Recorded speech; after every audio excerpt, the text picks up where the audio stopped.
সারা রাত্রে হ্যাঁ চৈতন্য করতেছে এই আসি এভাবে মুড়াইতেছে এরপরে কখন পরে পরে আমার বাসগুলোরা পরে পরে আইয়া ডক্টরে রাহে ফেরে বেশিটা এই কখন না দেখেছি তোমার রুগী এমন করবোই ব্লাড জমছে আমি ঠিক আছে 2-3 দিন লাগবো এমন কইতেছে এরপর আবার আইয়া আবার বউর কাছে ধরে একটু কাঁদছে কাইতে আবার এরপর আবার দেখেন না আমার রুগীটা জানি কি তা করতেছে কইছি না ঠিক হয়েছে কোকা এমনটা করছে তারা গেছে না দাদা তারা তুই যাইতো সুস্থ হয়ে গেল বলে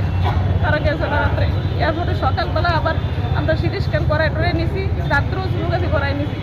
সোনোগ্রাফি রিপোর্ট দিয়ে দেখে তারা কিছু কইছিনি আমি আমার বাসগুলো রেখে গেছি বাবা কিছু কইছিনি রিপোর্ট ভালোই বলাইছে সত্যি রিপোর্ট ভালো হয়েছে তারা যদি আগে কইতো আমরা পারতাম না তুমি অন্য কেন লয়ে যেতাম আমরা নিতাম না রুগীটা কেড়ে পারলাই কেমন বলো ভালো করে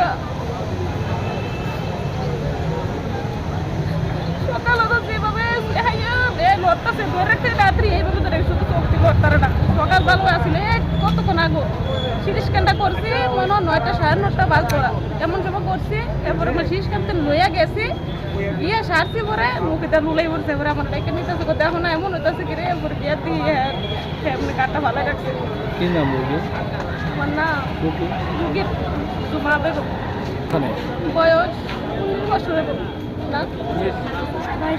22-23 বছর আমি যাই না আমার বাড়ি দোদনা কর মেয়ের বাড়ি আর ছেলের বাড়ি লক্ষ্মী মনে হয় এমনি কালকে আজকে ওখানে দেখেন দাদা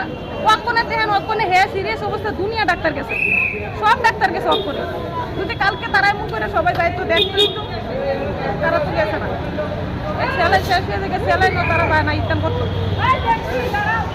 ছেলে শেষ হয়ে গেলে ছেলে দাহে এখন অন্য জায়গা বদলিয়ে ব্লাড উঠে আইতাছে এটা আমার বাড়ি কালকে রাত্রেবেলা আনছে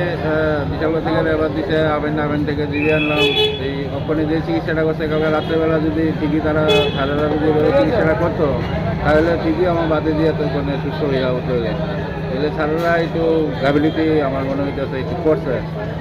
তাহলে আমরা কান্নাকাটি করছি যা যা অবস্থা তারপরে সারারা সিস্টাররা গিয়েছিল আপনার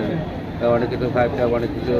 দিয়েছে তাহলে এই কাজটা রাত্রেবেলা করলেই আমার মনে হয় এতক্ষণে বাতিজি খুব সুস্থ হয়ে উঠলে আমরা এত প্যারাশনি হলে টলে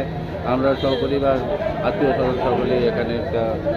জমায়েতে এখানে সবাই কান্নাকাটি ভিতরে আছে আমাদের মানে খুবই অশান্তি আছে আমি জিবি হসপিটালের কর্তৃপক্ষের কাছে আবেদন করবো আপনারা